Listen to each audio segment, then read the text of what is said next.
já vem há algum tempo que eu faço essa discussão da importância dessas práticas alternativas para a saúde das pessoas.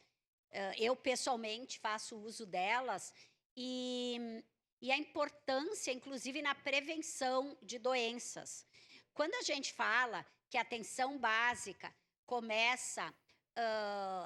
nas UBSs e para depois ir para as UPAs e, no final, para os hospitais,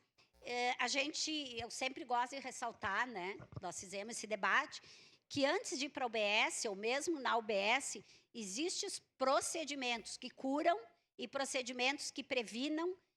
que a coisa, ou que a doença, que a situação da pessoa piore. Uma dessas é essas práticas. E ali, no fim de dezembro, um pouco antes de fazer esse requerimento, nós fizemos um debate, uma reunião de pessoas que se referendavam a essa lei de 2018, que, se eu não me engano, essa lei foi feita pela então vereadora Denise Pessoa, não tenho certeza que é essa a lei, mas eu visitei algumas UBSs, especificamente ali no São Caetano, e a pessoa comentou comigo o quanto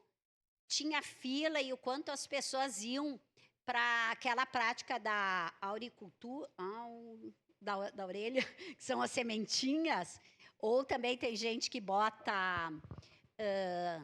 cristais, o quanto tinha profissionais que se formaram para isso há algum tempo e o quanto alguns médicos precisavam, alguns profissionais da enfermagem, comprar as cartelas que custam, assim, muito barato, talvez não chegam a 2, 3 dígitos, R$100 no máximo,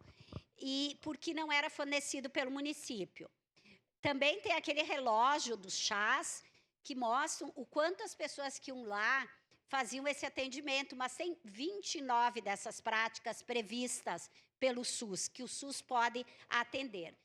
E, fruto desse debate todo, nós também contatamos com a deputada Denise Pessoa, e acho que ali, bem no finalzinho do ano, acho que um pouquinho antes do Natal,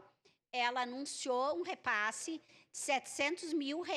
para a Secretaria de Saúde para investir nessas práticas integrativas. Eu já havia feito o requerimento, porque isso independe desse valor que foi destinado agora, que provavelmente o secretário Rafael Bueno se comprometeu e irá implementar, porque com R$700 mil se faz muita coisa, porque são práticas relativamente baratas, não é nada que onere tanto o município e evita, muitas vezes, que as pessoas precisam ir para uma UPA ou até para uma UBS.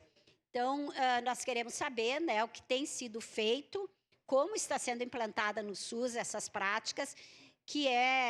vem ao encontro da saúde da população e também a própria questão econômica do município, porque, como eu falei antes, as pessoas deixando de ficar doentes, de necessitar de leitos, de vagas, de remédios, é bom para todo mundo, para a saúde e também para a economia. Obrigada.